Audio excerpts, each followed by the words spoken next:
নমস্কার। আমলকির এই আচারের মতো বানাচ্ছি, ঠিক আচার নয়, আমলকির চ্যবনপ্রাশ বানাচ্ছি। আমলকিগুলো ভাপে সেদ্ধ করে নিয়েছি, স্টিম করেছি আমলকিগুলো স্টিম করে বীজ ছাড়িয়ে নিয়েছি। নিয়ে এই যে আমি আমলকিগুলো পিষে নিচ্ছি। গুড় 1 চামচ ঘি দিয়েছি, আর গুড়ের মধ্যে এগুলোকে এখন আমি জাল দেবো ভালো করে। তারপরে এখানে আমি মশলা জিরে, ধনে, মৌরি, বড় এলাচ, কালো এলাচ, লবঙ্গ আর দারচিনি, এতগুলো লবঙ্গ নিয়েছি, বোধহয় 20-25খানা লবঙ্গ নিয়েছি। দারচিনি এত বড় বড় 3খানা পিস নিয়েছি, আর 5-6খানার বড় বড় এলাচ নিয়েছি। আর এই ধরুন 10 গ্রাম করে ধনে, 10 গ্রাম জিরে, 10 গ্রাম মৌরি নিয়েছি। কোনো মেথি, কালো জিরে দিইনি। এগুলো হালকা টেলে নিয়ে, শুকনো খোলায় হালকা টেলে নিয়ে গুঁড়ো করে রেখেছি। আর নিয়েছি 1 চামচ ঘি, আমি আগে এখানে দিয়েছি, আবার দেবো আর 1 চামচ ঘি আমি দেবো। আর গুড় দিয়েছি এই হাতাটা, 3 হাতা গুড় দিয়েছি। আমি আগে করে দেখি, তারপরে আমি আখের গুড় দিয়েছি। এইটা এখনো পিসবো, এই লাস্ট পেশা বাকি আছে। পিষে আমি গুড়ের সাথে ভালো করে জাল দিয়ে দেখি। খুব একটা যে একদম গুড়ের পাক হবে তা নয়, চ্যবনপ্রাশ যেমন হয় সেরকমই করার চেষ্টা করছি।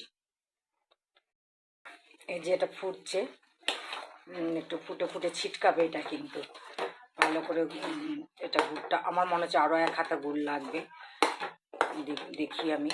আর এখানে আমি 1 চামচ গোলমরিচ আর 2 চামচ বিট নুন বা কালা নামক যেটা বলে সেটা দেবো। তারপর একটুখানি স্বাদ দিয়ে মুখে দিয়ে একটুখানি দেখবো, যদি নুন আরও লাগে দেখবো। আচ্ছা, এই মশলাটা করবার সময় আমি 2টো এই শুকনো লঙ্কাও করে দিয়েছি, 2টো মাত্র, ঠিক 2টো দিয়েছিলাম আমি। তো আমি এতটা 1 চামচ গোলমরিচ দিলাম, বেশি ঝাল হয়ে যাবে। আর 2 চামচ বিট নুন, আমি এর আগে এর মধ্যে কোনো নুন এখনো পর্যন্ত মেশাইনি। তো এবার আমি বিট নুনটা মিশিয়ে দিলাম, 2 চামচ বিট নুন মিশিয়ে দিলাম।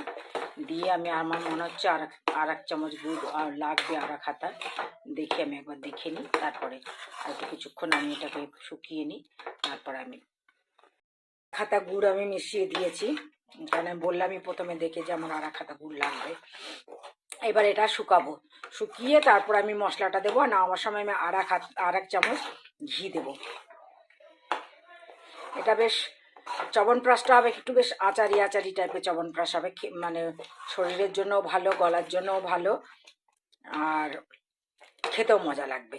আর দেখুন, আমলকির তো একটা কষ ভাব থাকবে, সেটা তো কিছু করার নাই, সেটা তো আমি কিছু করতে পারবো না সেই কষ ভাব হাঁটানোর জন্য।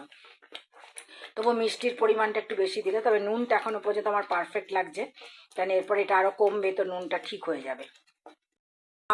আমি আরও 2 হাতা গুড় দিলাম, কারণ গুড়ের দরকার আছে, আমি বুঝতে পারলাম।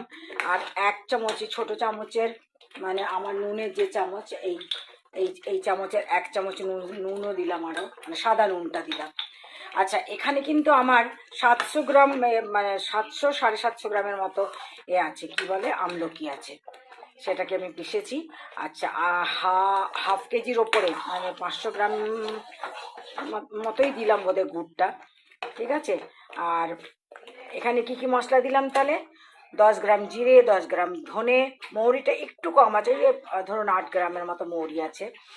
আর কম করে 10-12টা লবঙ্গ আছে, এত বড় বড় 3 পিস দারচিনি আছে, আর আছে 5-6খানা বড় এলাচ।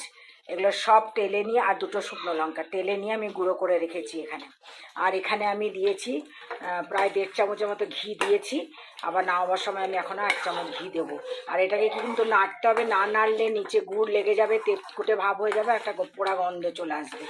এটা সবাই করতে পারে না। আমি এর আগে একজনের আচার খেয়েছিলাম, আমলকির আচার করেছিল, সেই আচারে গুড়টাকে একদম জ্বালিয়ে দিয়েছিল, তিতকুটে হয়ে গেছিলো। তো ওই জন্য গুড় যাতে নিচে না একদম লাগে। আমি এর আগেও আমলকির আচার করি, গুড় আমলকির আচারও করি, মশলা আমলকির আচারও করি। তো গুড় যেন কখনো নিচে না লাগে, তাহলে কিন্তু তিতকুটে ভাব এসে যাবে।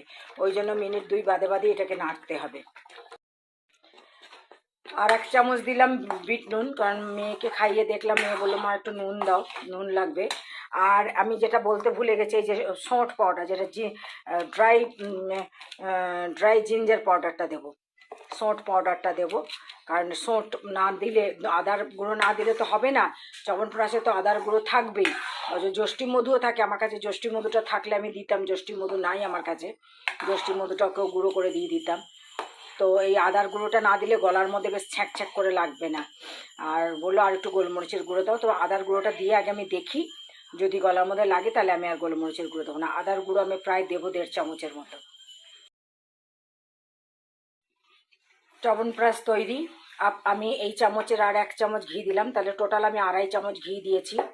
আপনারা ইচ্ছে করলে আরও বেশি ঘি দিতে পারেন, কিন্তু আমি ঘি কম দিলাম, যেহেতু আমার বাড়িতে আমার মেয়ে ঘি খায় না, বেশি ঘিয়ের গন্ধ হয়ে গেলে আমার মেয়ে আর খাবে না, তো ওই জন্য আমি ঘি দিলাম না। আর আমার বাড়িতে কিছু বেল বাজলেই তো আমার মাফিন ডানে বউ বউ শুরু হয়ে যায়, সেটা আপনারা শুনতে পেলেন।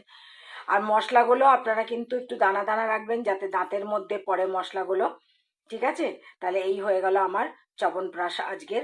এবার এটা ঠান্ডা হলে এই বয়ামটা ভরে রেখে দেবো, যতটুকু বাজবে সব বয়ামটা ভরার পরে ততটুকু বাইরে রাখবো। আমার একটু মানে এক বান্ধবী আছে, তাকে একটুখানি দেবো। তো আমি এবার এটা ঢেলে দেখাচ্ছি।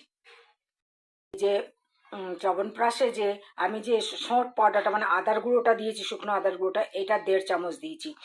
বেশ একটা গলার মধ্যে লাগছে ঝাঁঝ ঝাঁঝ। গোলমরিচ, সোঁট, লবঙ্গ, তারপরে দারচিনি, বড় এলাচ, এগুলোর বেশ আর 2টো লঙ্কা দিয়েছি, ঝাঁঝটা বেশ গলার মধ্যে লাগছে। আচ্ছা, আপনারা এই জায়গায় আমি বলতে পারি গুড়ের পরিমাণটা একটু কমিয়ে দিয়ে আপনারা মধুও মেশাতে পারেন।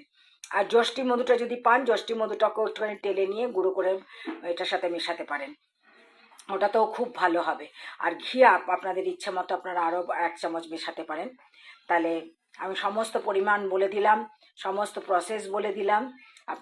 আপনারা এরকম করে বানিয়ে খান। আমি বারে বারে বলছি, বানিয়ে খান, ঘরে বানিয়ে খান। আমলকির শরীরের পক্ষে খুব ভালো, বাচ্চাদের জন্য খুব ভালো, কারণ নিজেরা তৈরি করছেন, এটার মধ্যে কোনো কেমিক্যাল নাই, কোনো মিলাবাট নাই।